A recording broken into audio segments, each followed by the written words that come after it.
El Señor esté con ustedes. Proclamación del Santo Evangelio según San Mateo.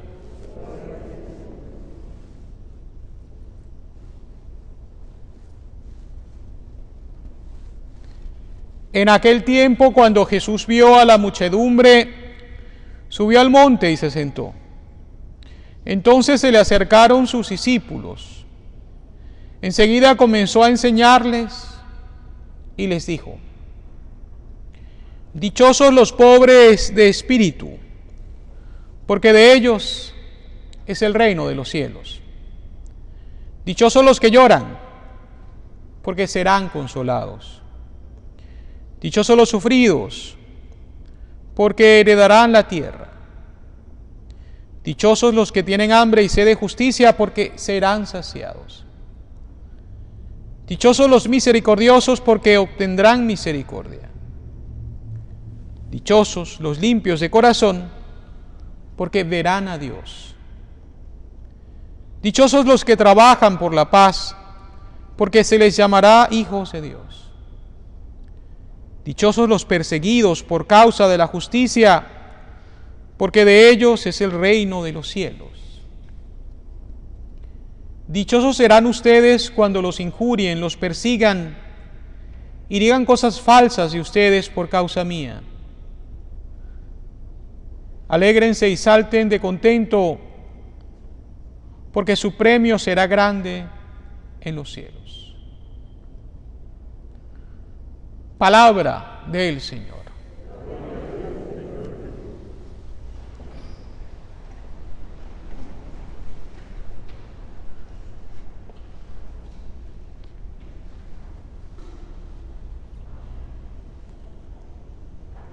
Queridos hermanos, generalmente cuando hablamos de la palabra vocación, se nos viene a la mente una función que una persona realiza o también un ministerio que una persona desempeña.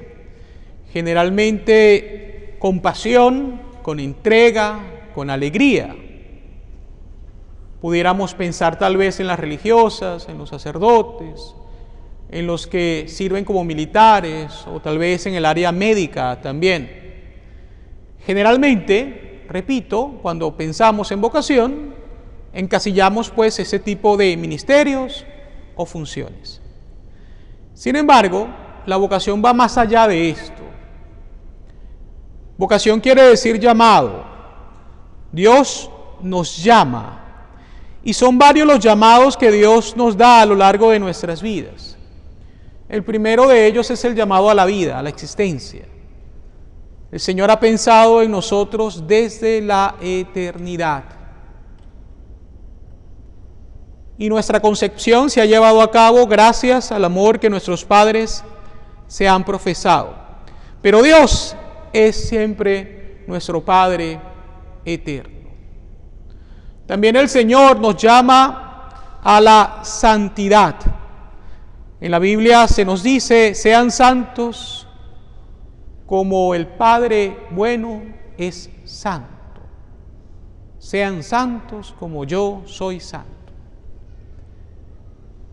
Y la santidad, queridos hermanos, podemos definirlas de varias maneras, pero yo creo que una de ellas puede ser aquella persona que decide ser amigo de Dios. Amigo de verdad. Ese es realmente el santo. Y después, repito, están todos ese tipo de llamados que Dios hace a cada uno de nosotros a lo largo de nuestra vida. Sin embargo, antes de seguir hablando un poco de la santidad y de los santos en general, me permito recordar junto a ustedes ¿en qué se fundamenta nuestra fe cristiana? Nosotros reconocemos que existe un único y verdadero Dios. Un Dios en tres personas divinas: Padre, Hijo y Espíritu Santo. Y cada una de estas personas divinas tiene una misión que desempeñar. Y la misión del Padre es la creación en el amor de todo cuanto existe. Y el culmen de esa creación somos nosotros, hombres y mujeres. La Biblia dice que cuando Dios creaba veía que todo era bueno, pero cuando crea al hombre y a la mujer dice, y vio Dios que era muy bueno. Porque de todas las cosas creadas, solo nosotros somos capaces de reconocernos creados por Dios, de amar a Dios, de retribuirle el amor que Dios nos da. La misión del Hijo, por su parte, es la de la redención. Jesús viene al mundo para reconciliarnos con el Padre y abrirnos las puertas del cielo. Desempeña pues un ministerio público a lo largo de varios años, se hace de seguidores, discípulos, apóstoles, personas que creen en su mensaje lleno de esperanza y de amor. Pero el culmen de la misión de Jesús será precisamente el Calvario, que acá en nuestra iglesia tenemos el privilegio de tenerlo bien explicado. Es allí donde vemos el mayor gesto de amor por parte de Jesús hacia cada uno de nosotros, derramando hasta la última gota de sangre, procurando pues nuestra salvación y nuestra reconciliación con el Padre eterno. Y la misión del Espíritu Santo es la de la santificación y consolación de la iglesia. Jesús se va, pero promete al Espíritu Santo que viene y se posa sobre los apóstoles, sobre toda la iglesia, y los capacita para que ellos y también nosotros podamos llevar a cabo la misión que Dios nos encomienda. A Dios se le da el culto de adoración. Nosotros estamos llamados a adorar a Dios. Y ese es el culto máximo que un cristiano puede rendir al Dios del amor y de la misericordia que nos llama a ser sus hijos. Ahora bien, Jesús, durante su ministerio público, también decide fundamentar la iglesia, la cual encomienda a Pedro y al resto de los apóstoles.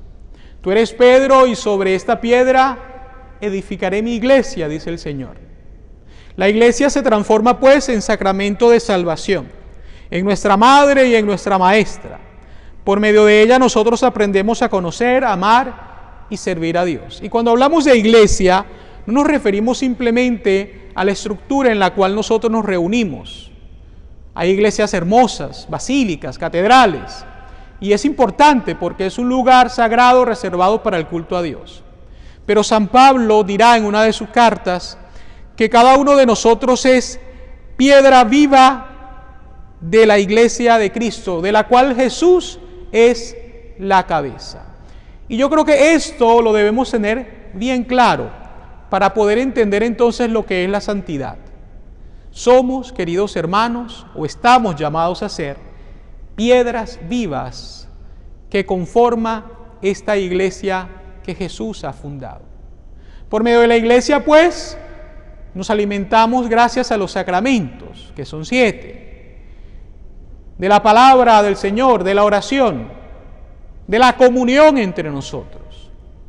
Somos pues bendecidos por ser parte de esta iglesia desde el momento de nuestro bautismo. Ahora bien, ya que somos miembros de la iglesia y teniendo en cuenta de que Dios nos llama a la santidad desde la eternidad, en la iglesia se lleva a cabo procesos que pueden conducir a una determinada persona a ser declarada santa. Y esto es un proceso bastante largo, bastante serio, bastante minucioso.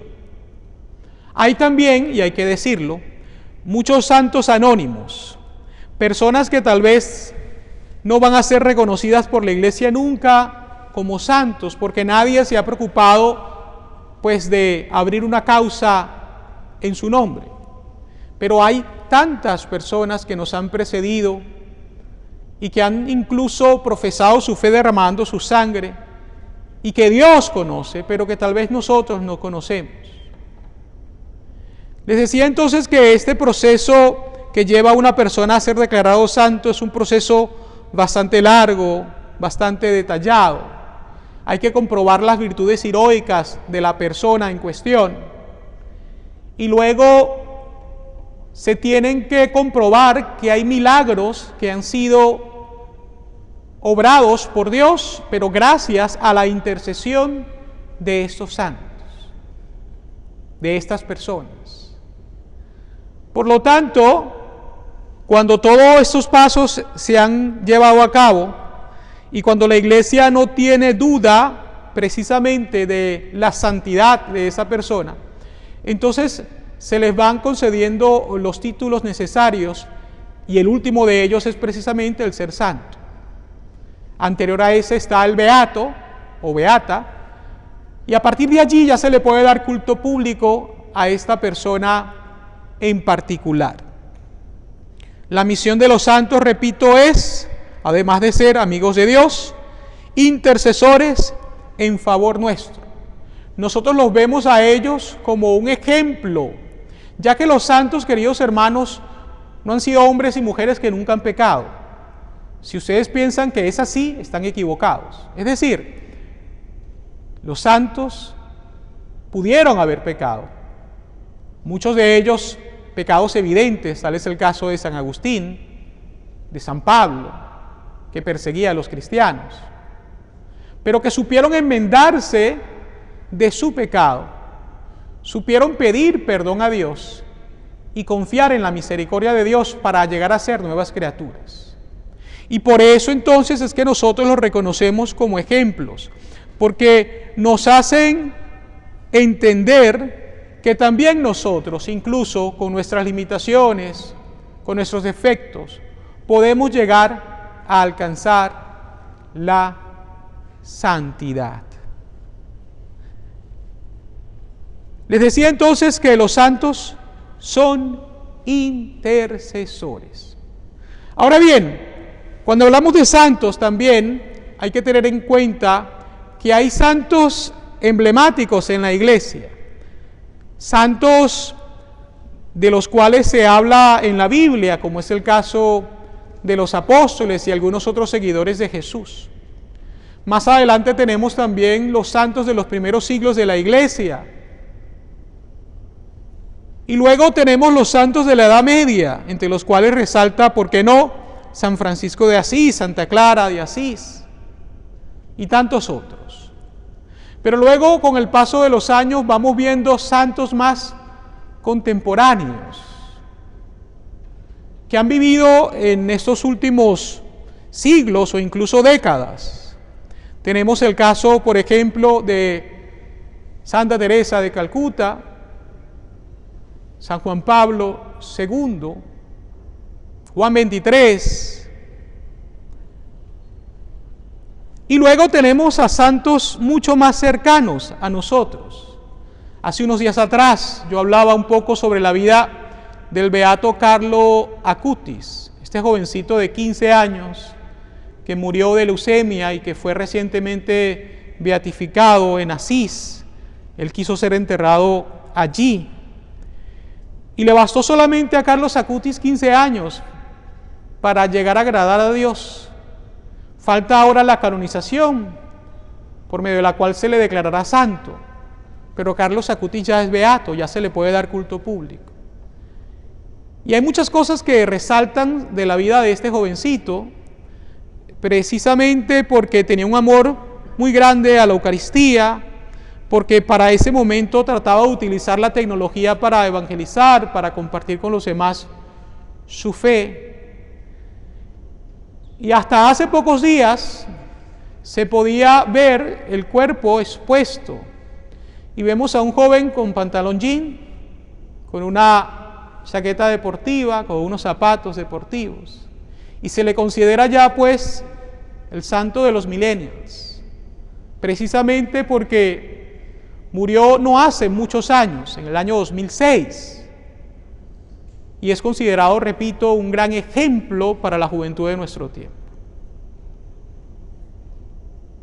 Desde que ingresé en el seminario, se nos insistía muchísimo en leer sobre la vida de los santos. Y es algo que yo quisiera motivarles a ustedes a hacer. Porque, repito, cuando leemos la vida de los santos y nos damos cuenta no solamente de sus virtudes, sino también de sus defectos, entendemos pues que nosotros podemos llegar a alcanzar también esa meta. No podemos, queridos hermanos, vivir una vida de mediocridad espiritual. La palabra tal vez es fuerte, pero es así. Muchas veces, tal vez estamos en el punto en el cual decimos, no quiero ser tan bueno para que se burlen de mí, ni tan malo para irme al infierno. Prefiero quedarme en el ni estoy aquí, ni estoy allá. Y en realidad, pues, esto no nos hace ningún bien. Tenemos que tomar en serio ese llamado que, como hace un momento les decía, Dios nos hace. Sean santos como Dios es santo. Es común también que durante la confirmación los jóvenes toman un nombre de un santo, se les invita a hacerlo, precisamente para que, aprendiendo sobre la vida de esta persona, puedan sentir el deseo de imitar sus virtudes y alcanzar la gloria del cielo. Yo quisiera terminar esta homilía simplemente comentándoles un testimonio personal, y tiene que ver precisamente con la vida de un hombre que murió con fama de santidad y quien era médico. Hay otros, como por ejemplo San Giuseppe Moscati, ya se me estaba olvidando el nombre, San Giuseppe Moscati, que también entregó su vida en favor de los enfermos. Pero en particular este hombre, que va a ser beato en el primer trimestre del próximo año, para mí ha tenido un sentido muy especial porque nació en mi país, en un pueblo llamado Isnotú, en el estado de Trujillo.